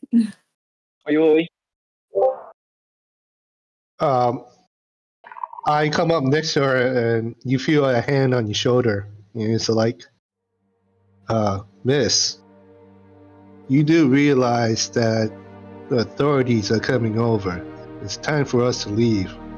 Now, I know a couple of good bars. I could get you a nice drink with that dead man drink. But we need to leave. And we need to leave now." As you see his face morphs back into a more softer feature with black hair. As he pulls out a mask that looks black and white. And one half is oh my god, what's the name? Sorrow. So you know the comedy and drama masks? Thank you. Yes. One half is the comedy side in white, and the other half is the drama side in black. That's what I'm wearing. And he puts that in his face. It's like, we need to go, man. Would you follow us? Well, no, you'll find that drink later at the nearest bar, but we need to leave. You're gonna have to make a persuasion check because she's not in the right state of mind to go on her own judgment and listen to you. I don't know what that would be against on my character sheet. You can roll your wisdom saving throw, I think. Wisdom saving throw, okay. Persuasion. That's my wheelhouse, but I've been rolling so shitty. No, sorry, insight. My bad. It'd be insight? Yeah, of course. To regain control, yeah. Okay. I rolled decent now. Something tells me she's gonna roll higher than me. And this is gonna be BS again. I rolled a 16. 21. Alright, so you convinced her. Thank God. Havel said that he can get you some of your drink at some really good drink at the nearest bar. And you're convinced. You're sold. She pops up. Oh, really? Thank you, sir. Thank you. Yes, let's go. Right away. I asked John, so John, where you want to meet up? Or you want to go straight to the warehouse? I'm pretty sure that's where Saul is. Aslan could probably grab you both, and we can fly to there. Sure thing. I hop on Aslan's shoulders, and I extend a hand to Leone. And it's like, you gotta trust us. We ain't gonna drop, and he ain't gonna eat you.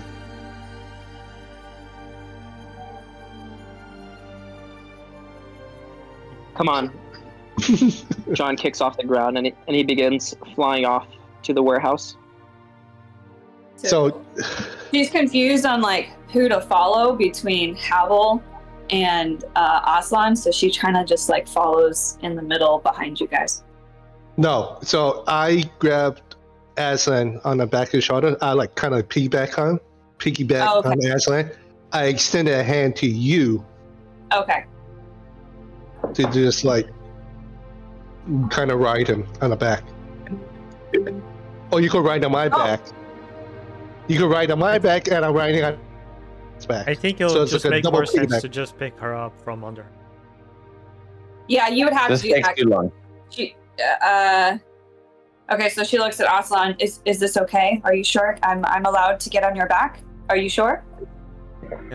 Okay. Oh my. Bye after. She feels very strange about this. The fly spell is 10 minutes, am I right? You guys Yeah. hover across the city. Behind you, you hear sirens. You hear what you know now to be the Bay Gate Fire Patrol, as well as several patrols of bluecoats and private guards from around the Merchants' Quarter rushing onto the scene. As you rise higher into the sky and get further and further away, the people rushing by the flames seem like, just ants. But there was some ruckus stirred this night.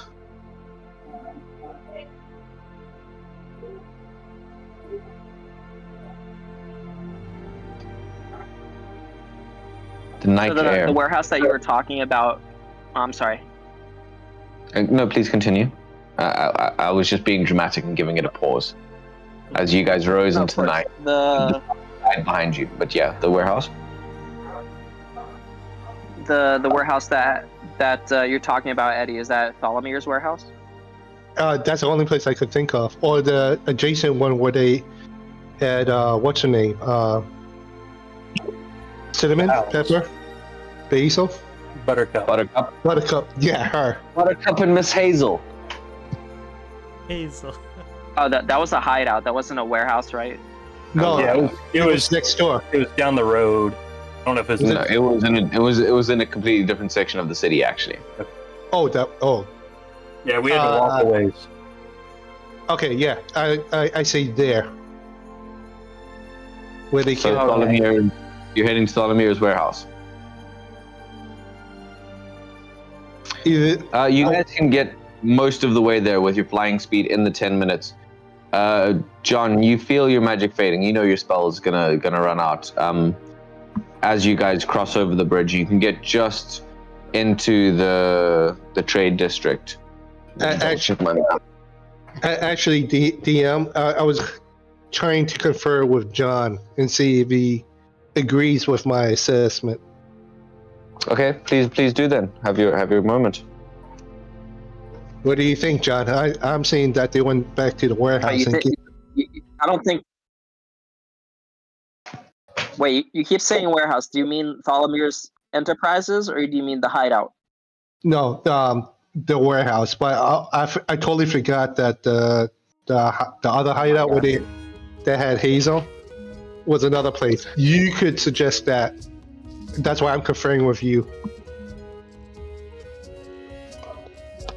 John, Please, if you wouldn't mind having this says, conversation. honestly, I'm not sure. I think your guess is as good as mine. Let's just go over to the hideout first. I think that's most likely where they might have teleported to. If they're not there, then I'll try and contact Saul with my powers. All right. So what do you guys do? Fly to the hideout? He would turn and make he would make way to the hideout. Yeah. You guys see the roofs of the same flat brick buildings that you'd seen before. Dione, as you fly across this part of the city, you notice the canals, the same narrow cobblestone roads, and collections of brick-built houses, all in a very industrial style, all in a very samey style. The city of of Baygate looks beautiful in the nighttime, with its large, high-rise skyscrapers reaching into the night. The lights and lanterns from the gnomish and dwarvish tinkerers' lights lighting up the windows. The huge sky tower rising into the northern night sky, nearly touching the skies with its topmost lamps, as the sky tower's searchlights make sure that all the sky ships are staying at anchor and keeping an eye on everything. And as you do, you fly over the downs where the houses seem to get smaller and poorer.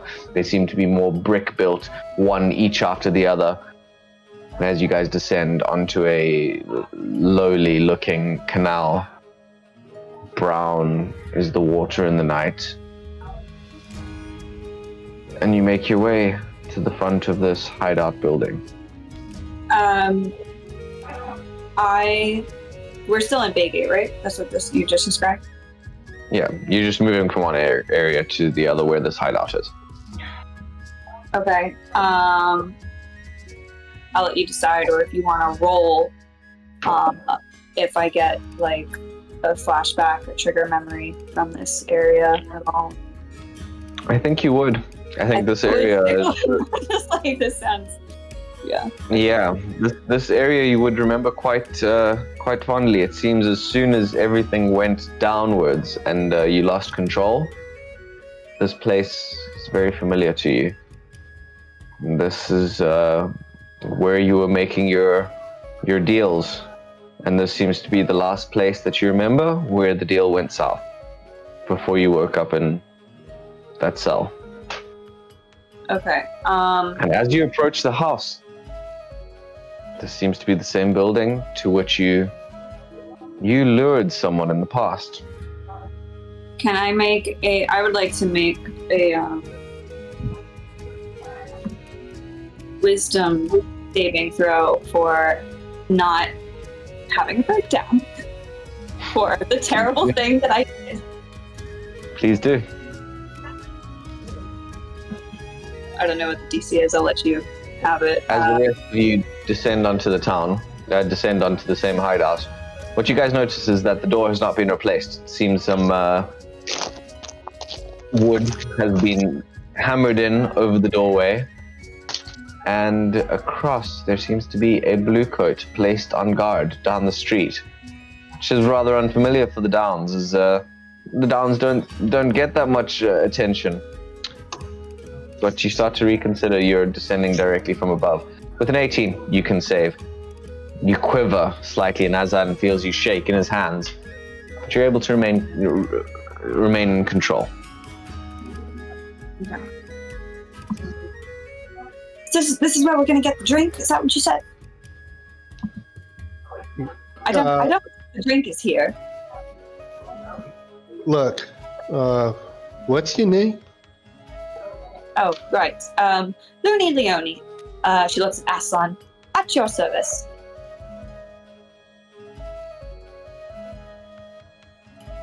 Go ahead, Harold. I kind of like take the top of her head and I turn towards me and I was like, my name is Havel. I'm the one that's talking to you, so no.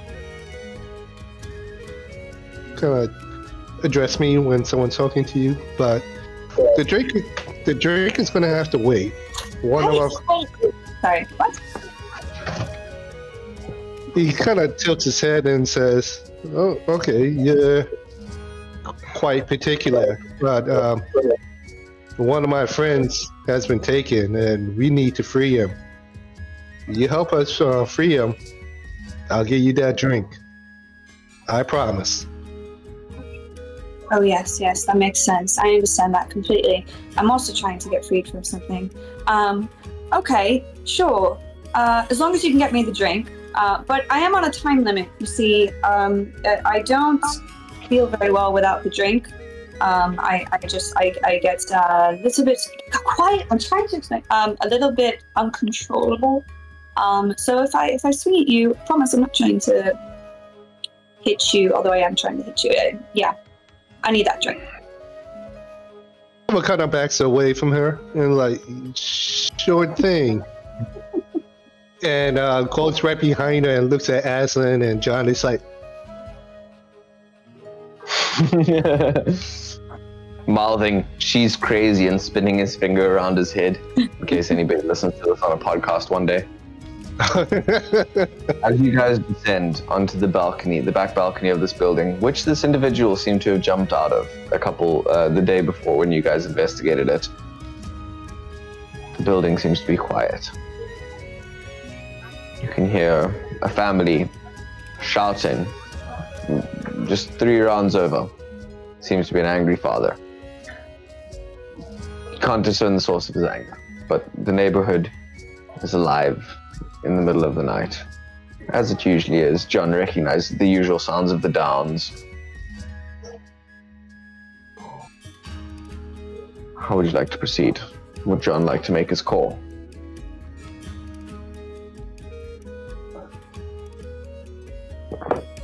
Is the blue still keeping watch on the street? There seems to be a blue coat down on the street, yeah? Is he looking over to us, or are we far enough away and is it dark enough you could break into the door? Or break the door? He seems to be just like looking over at the canal, but you can make your way easily onto the balcony that he seemed to jump off of. Okay. Yeah, so we do that and try and get into the hideout unnoticed. You can make your way inside. It's pretty easy through the giant hole you left in the window. Seems rather quiet. Nice. John looks around and he says, I don't think they're here. Well, I guess all there's to do is try and contact Saul. Give me a moment. He would turn away from them and take a deep breath. And he would bring a hand up to touch the glasses upon his face. And you would seem to focus for a moment as a bright green light begins to glow from his eyes. And it grows brighter and brighter as grimaces and seems to suffer a little bit of pain as he uses the glasses to regain a spell slot. And then after that, he would kneel down on the ground and take a deep breath, and he would begin chanting in a strange, aberrant tongue, and he would cast Sending, targeting Saul. And he would reach out into the ether and say, Saul, where are you? We're here at the hideout. We can't find you. Where shall we rendezvous? That's less than 20, so you're good. Letty Leone would recognize this language as deep speech, I think. I'm not mistaken, John? Is it deep speech? It is deep speech, yeah. It is deep speech. You'd recognize this language as deep speech. Saul, finally to get to you. I've been so excited about this movie. You find yourself in what seems to be a pool. Rounded edges. Smooth, bare stone. Almost like concrete. It's so uncracked. You splash inside, looking either side of you, seeing the individuals that you seem to teleport with. The frog figure's eyes open up in front of you in panic. He still doesn't seem to be well. Though he does regain some hit points. That's fine. I already rolled to attack earlier when I didn't know they were going to be doing this. Well, you can tell me about that in just a second if you still continue to do that. Okay. Tholomir, this high elf figure beside him, finely dressed with his long gray beard. His shifting figure seems to stabilize for a second as they look at each other. And you look around to find yourself actually probably not on the plane of existence that you thought you were on before. Oh, good. You're not sure where you are. Mhm. But the material plane seems far away from you. And a sense of existential dread. If I could describe it any other way. Yeah, Very distant from where you should be. Yeah. Okay.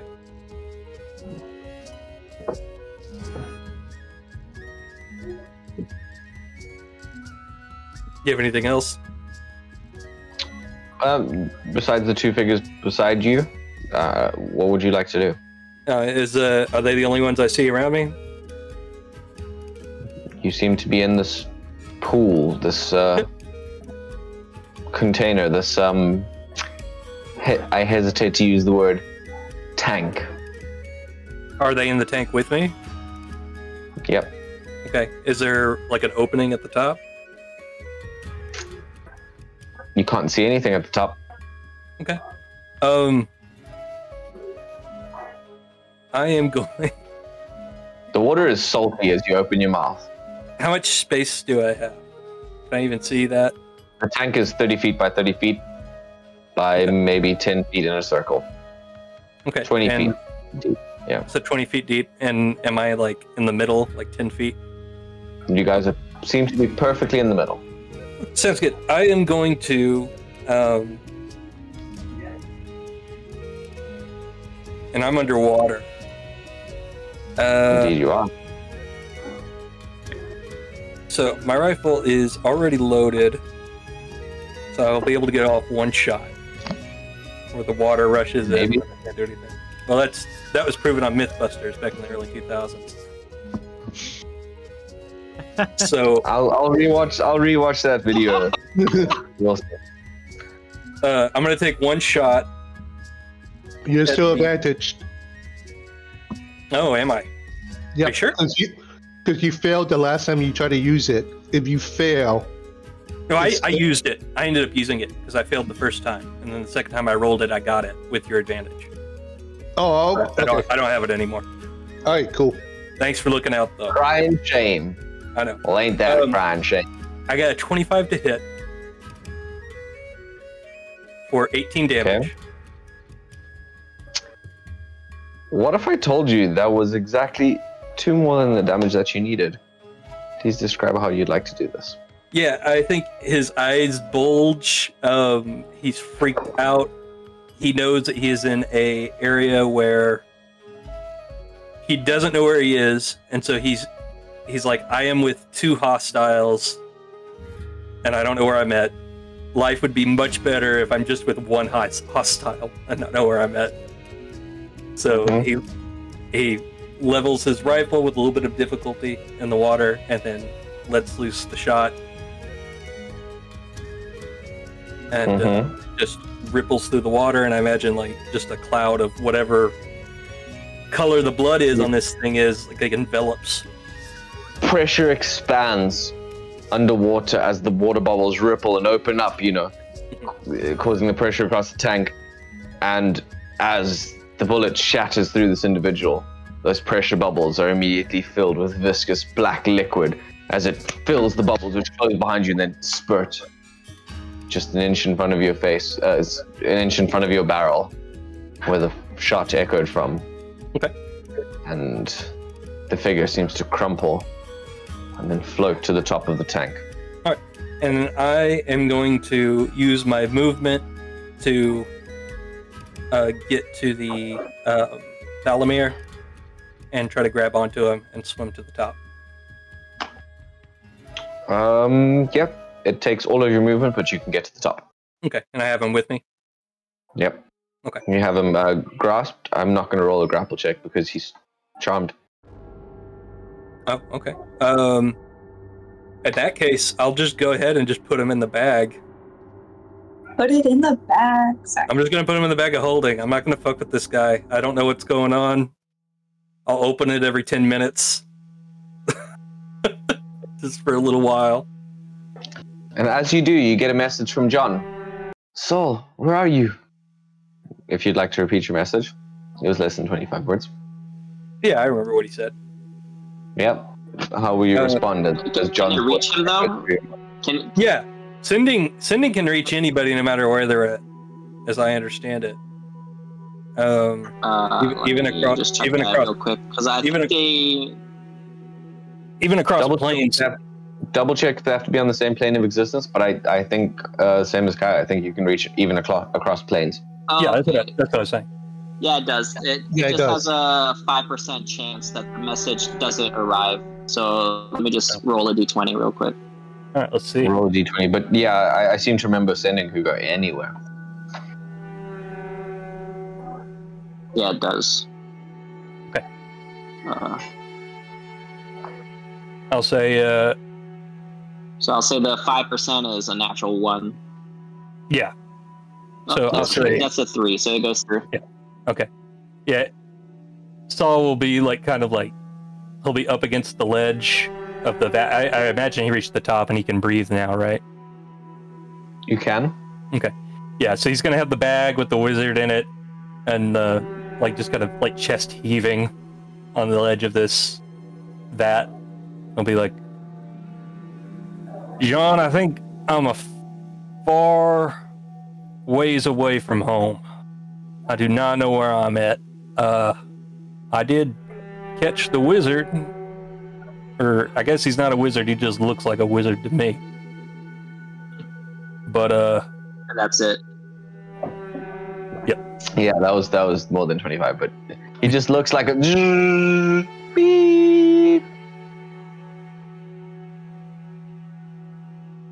John sighs and looks to the others and he says, yeah, he doesn't know where he is, but he said he has Tholomir with him. In my bag. I want to make a reaction. It's a little late, but I want to interrupt to when John was speaking in deep speech. No, absolutely. It's actually not a little bit late because you would have seen him, his eyes flicker for a second, the green glow behind his glasses. Perfect. Okay. So I'm going to make a wisdom save to not be frightened. As I say, oh, you speak the demon speech. And I passed. Okay, cool. I like that I'm passing all these fucking saving throws. John, you wake up to try and talk to the others, and in deep speech, Leonie hisses at you.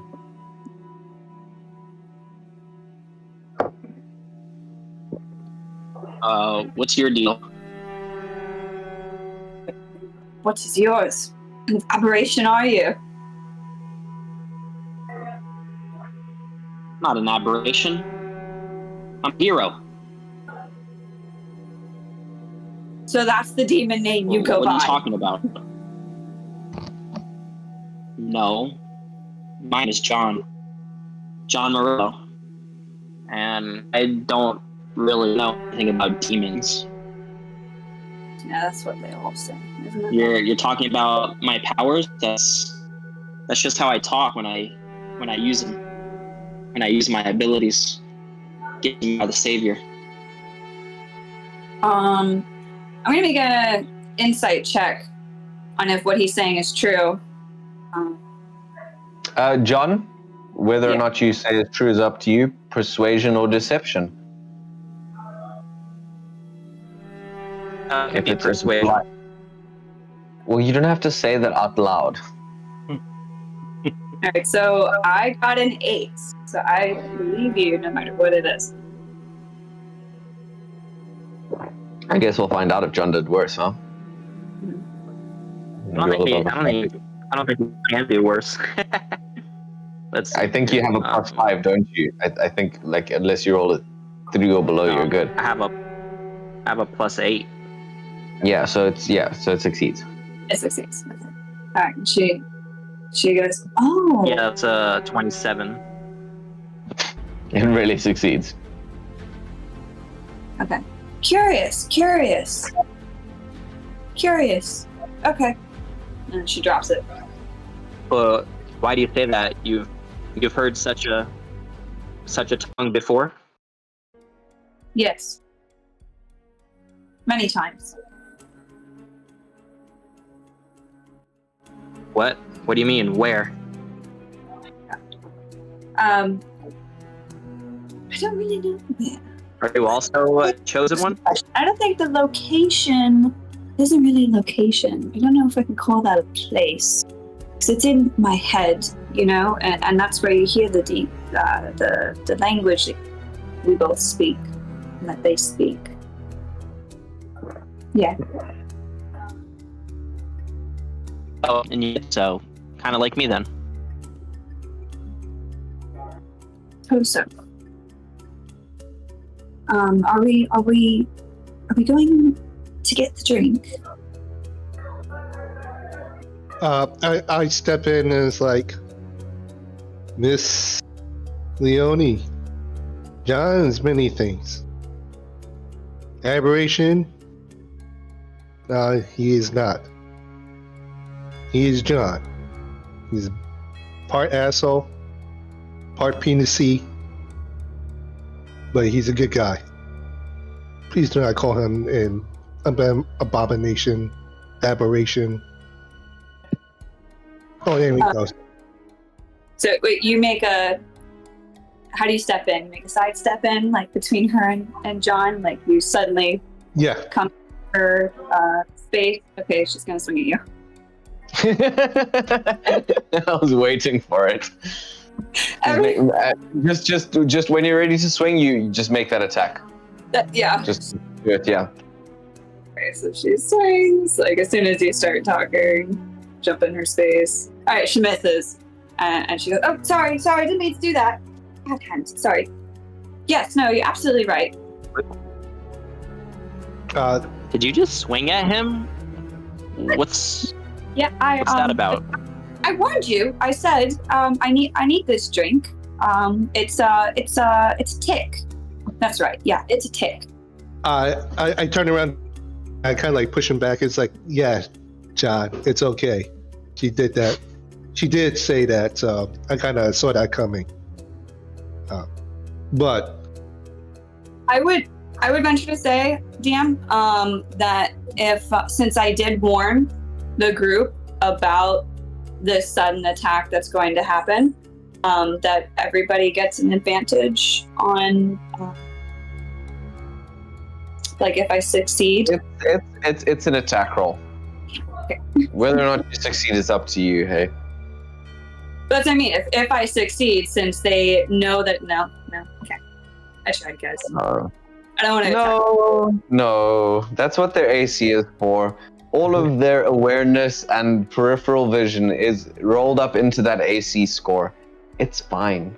Okay. Cavill will try to go around the corner and change back to his normal outfit. As like, John, you got in contact with Saul. You have any idea where he's at? No, because he doesn't know where he is, and I don't really have the power to locate him easily. But I'm all out of juice, to be honest. Perhaps we should go back to the Madams and get some rest. See if she doesn't have this liquor that our rescuee doesn't need. All right. I guess back to the man's house we go. If you could send Saul to another message saying that it's going to take some time and not to kill any other people. No, I'll need some time alone before I can do it again. But we can just make our way there and get rest, and then we'll go from there. Think about all the people Saul's killing right now, because you can't tell him. Yeah, right. Tell him not to. Okay. You guys can make your way out of the building, however you see fit. Walking past the blue coat if that's what you choose to do. And to end the session, we'll switch over to Saul momentarily. As you emerge, breaking the barrier of the water, piercing the surface tension, taking a deep, life-saving breath, pulling Tholomir into the bag, and then looking around you as you see a large, cavernous expanse. You see more of these pools. You see darkness. And you see a hollow luminescence, shimmering light. Like sort of similar to the bioluminescence you'd get on top of a crashing wave. Everybody wants to imagine it in their minds. Echoing up from each of these pools. And as you look out across them, you seem to feel a slight vibration coming from across the cave. And you know for a moment that things aren't quite right. And this plane of existence that you find yourself on might not adhere to the rules of the same plane of existence that you left.